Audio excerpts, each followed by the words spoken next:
Valérie, tu vois ça? Apparemment, le président Macron était au pays. Mon problème, c'est à quel niveau? Je sais que quoi? On t'a dit que je suis Brenda Biya ou Chantal Biya.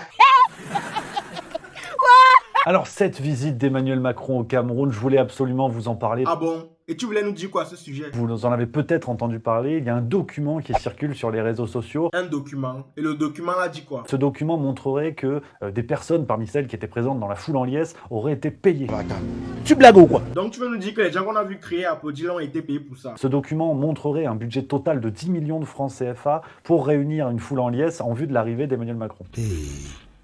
Mon frère. Le Cameroun est passé maître dans cette pratique de la corruption. Bien sûr, le Cameroun est un pays corrompu depuis from the well. Ça devient une tradition dans notre pays. Il y a la corruption au Cameroun, oui. Mais ce n'est pas toutes les institutions qui sont corruptes. Ah, pardon. Ne parlez pas ce que vous ne connaissez pas. Cameroun égale corruption. On ne discute pas sur l'autre là. À la limite, on peut dire ça, c'est-à-dire qu'en réalité, c'est devenu. C'est devenu quoi le père? Parlez vite.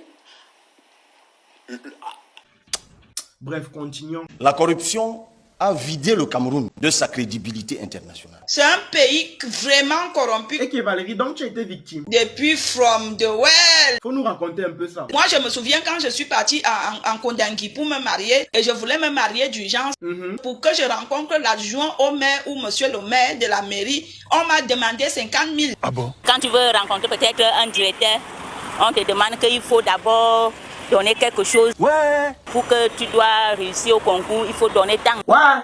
Le pays ici. La corruption a transformé nos diplômes en papier toilette. Et ce qui entraîne que beaucoup de jeunes Camerounais étudient, ils ne peuvent pas avoir de l'emploi parce qu'il n'y a plus de mérite. Ouais, c'est grave, hein. Ce que je vais dire aujourd'hui, et c'est que quand je vais le dire, je vais m'attirer toutes les foudres de la terre. Ah, parle seulement, tu veux dire quoi? Le palais des sports est une maison invivable. Comment ça? Il y a une terrible mafia là-bas. Quand tu organises ton événement, tout le monde te rançonne. Ah bon? Pour qu'on mette au tapis, il faut donner 5 000 à quelqu'un. Sinon la personne te paye 2 heures de temps. Tu es tout en rond.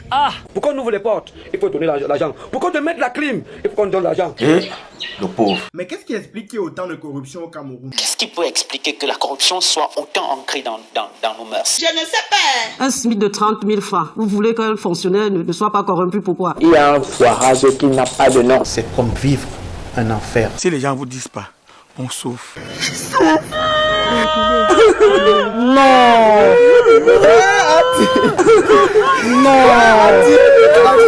Ouais, c'est chaud, hein. Je me demande comment les gens font au quotidien. Chacun, à son niveau, a développé un instinct de survie. Un instinct de suivi, comme quoi par exemple? L'enseignant, il vend les notes aux étudiants.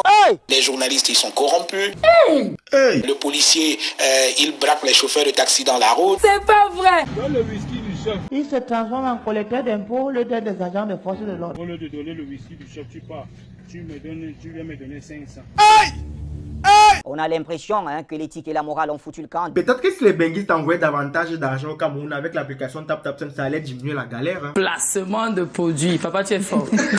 Ah Nathalie, tu connais déjà. Chers membres de la diaspora, sachez qu'avec l'application TapTapSend, vous pouvez envoyer de l'argent à vos proches en Afrique directement sur leur compte Orange Money ou MTN Mobile Money. Le tout à 2 € de frais fixes, quel que soit le montant et sans avoir besoin de vous déplacer. En plus, avec mon code promo KOA237, bénéficiez de 5 €, 5 livres sterling ou 10 $ offerts sur votre premier transfert. Bref, continuons. Avec tout ce que l'on vient de voir, est-ce qu'on peut dire qu'il y a véritablement une lutte contre la corruption au Cameroun? Parce que ça pose un problème pertinent et il faudrait que l'État arrive à résoudre ce problème. Cette corruption-là est même voulue par ceux qui dirigent ce pays. Comment toi tu sais? Le jour où l'État décide de lutter de manière sérieuse contre la corruption, je pense que les gens vont commencer à poser les problèmes du niveau de salaire, du niveau de vie. En vrai. D'où la faiblesse avec laquelle le gouvernement agit contre la corruption. Ah, je comprends. Si on veut efficacement lutter contre la corruption, de quel type de preuves voulons-nous quand on voit des gens qui ont un train de vie qui est largement supérieur à ce qu'ils gagnent? C'est pour ça que vous allez voir un gars, il vous fait un mariage de 25 millions,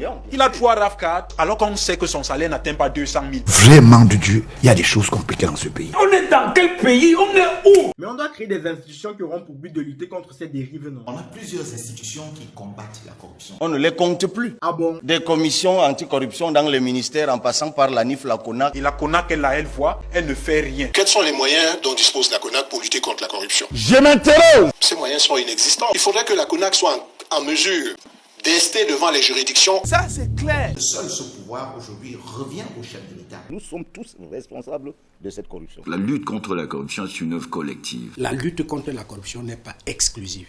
elle est inclusive. Elle fait appel à tout le monde. Vous aussi, apportez des solutions, c'est notre pays. Moi, je crois que le vrai débat, il est là. Comment faire finalement pour limiter ou réduire cette gangrène? Dans un pays plusieurs fois classé numéro 1 mondial en matière de corruption. Quoi? Nous avons pendant 2 années consécutives été classé pays le plus corrompu de la planète. Par rapport à quoi? C'est pas le plus important. Actuellement, on doit chercher des solutions efficaces pour lutter contre la corruption. Premièrement, pour lutter contre ce fléau, il faut d'abord passer par une phase éducative. Ça, c'est le premier élément de lutte contre la corruption. Il faut aller revoir et repenser même notre système éducatif. Pardon, il faut revoir. D'accord, et ensuite, il faut quoi? Par la suite, il faut des politiques fortes venant du gouvernement. C'est-à-dire? Des politiques fortes qui vont viser à punir le moindre citoyen qui commet ce genre de fautes. Voilà! Les corrupteurs, il faut les condamner. On rendrait le monde un peu meilleur par rapport à ce qu'il a été jusqu'à présent. Il est donc important que tout un chacun se remette en question. Pardon, Pasto. Oui. Donne-nous la bénédiction finale, on part. Dominus vobiscus, sempre in tasoro bolambalande de miria. Amen. Soit ça passe, soit ça casse. Soit ça passe,